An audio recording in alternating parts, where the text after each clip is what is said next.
அம்மா நான் போயிட்டு வரேன்.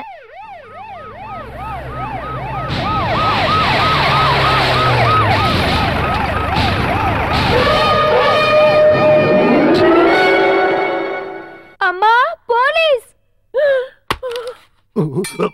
சீக்கிரமே கக்கூஸ்ல ஒளிஞ்சுக்கங்க. அப்பா போலீஸ் வந்திருக்கு. அதுக்காக நீ இப்ப எதுக்கு கத்துற? போலீஸ் வர்றதுன்னா பயப்பட வேண்டிய அவசியம் இல்ல. இதோ உங்க அம்மா இருக்கால ஒரு நல்ல பானையை போட்டு உடைச்சிட்டா. நீங்க போய் என்னன்னு பாத்துட்டு வாங்களே. நல்லா கேளு. என் மனசுல என்ன தோணுதுன்னா உன் பிரபலமான பையன் போலீஸ் பாதுகாப்போட வந்துட்டு இருக்கான்னு நினைக்கிறேன். மகனே, நான் உங்க மகனுக்கு நேஷனல் அவார்டு எடுத்துட்டு வந்திருக்கேன்.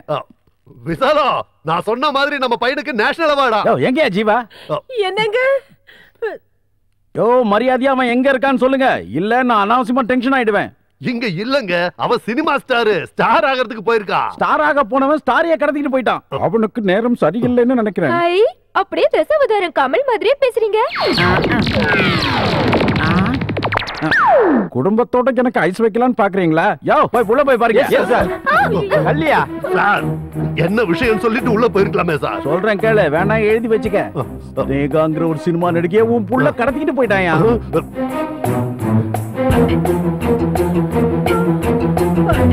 அம்மா, எவ்வளவு நல்ல நடிகை. சாரி எல்லாம் கட்டிக்கிட்டு வந்தா அந்த பொண்ணு ரொம்ப லட்சணமா இருப்பா. அவன் என் கையில கிடைச்சானா கொதறிடுவேன். பிரபலமாக ரெண்டு போனது இதுக்கு தானா? இப்படி ஒரு பிரபலம் தேவையா?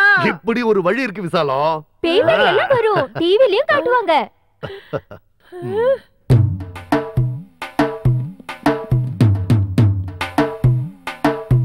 எங்கடா ஜீவா? எங்களுக்கு எப்படி சார் தெரியும்? அவங்க போய் கேளுங்க. ஸ்னேகா எங்க? அவங்க எங்கன்னு எங்களுக்கு எப்படி சார் தெரியும்? சரவணா ஸ்டோர் ஆளை எடுத்துட்டு இருப்பாங்க, போய் பாருங்க. நக்கல் அடிக்கிறீங்க. இல்ல அடி வாங்க கூடாதுன்னு ஓடுறோம். 1 2 3 நல்லா என்றாரு. மாட்டிக்கிட்டீங்களா? அழகும் திறமையும் உள்ள நடிகைங்க எப்பயாவது ஒரு தடவை தான் வராங்க. அவளையும் நீங்க கடத்திக்கிட்டு போயிடுவீங்க. நாங்க பாத்துக்கிட்டு சும்மா இருக்கணுமா? எங்கடா அவன்? எங்க சார், திருப்பி அடிக்க மாட்டோங்கிற தைரியத்துல கண்ணா பின்னான்னு அடிக்காதீங்க. அது நல்லதுன்னு சொல்லி போட்டேன். நீ சொல்ல கண்ணா, அவங்க 2 பேரும் இப்ப எங்க? அவங்க 2 பேரும் எங்க இருக்காங்கன்னு தெரிஞ்சாலும் சொல்ல மாட்டான், தெரியாம எப்படி சொல்லுவான்? ஓஹோ, தெரியாம எப்படி சொல்ல முடியும்? நீ கொஞ்சம் தள்ளி நில்லுப்பா. சார், என்ன அந்த நடிகை மேல ரொம்ப நாளாவே மனசுல ஆசை வளர்த்துக்கிட்டு திரிஞ்சிட்டு இருந்தா சார். கொலவெறியோட காதலிச்சான் சார். அப்பதான் அந்த பொண்ணு இங்க வந்து ஷூட்டிங்ல கல்யாணம் எல்லாம் நடந்துச்சு. அவன் இப்ப என்ன சொல்றான்னா ஸ்னேகா அவனோட பொண்டாட்டிங்கிறான். Complication of the internal untouchability sir. ஷூட்டிங்ல தானே கல்யாணம் பண்ணா? அது ஒரு நடிப்பு தானே? சொல்லியா? நீ சொல்லு.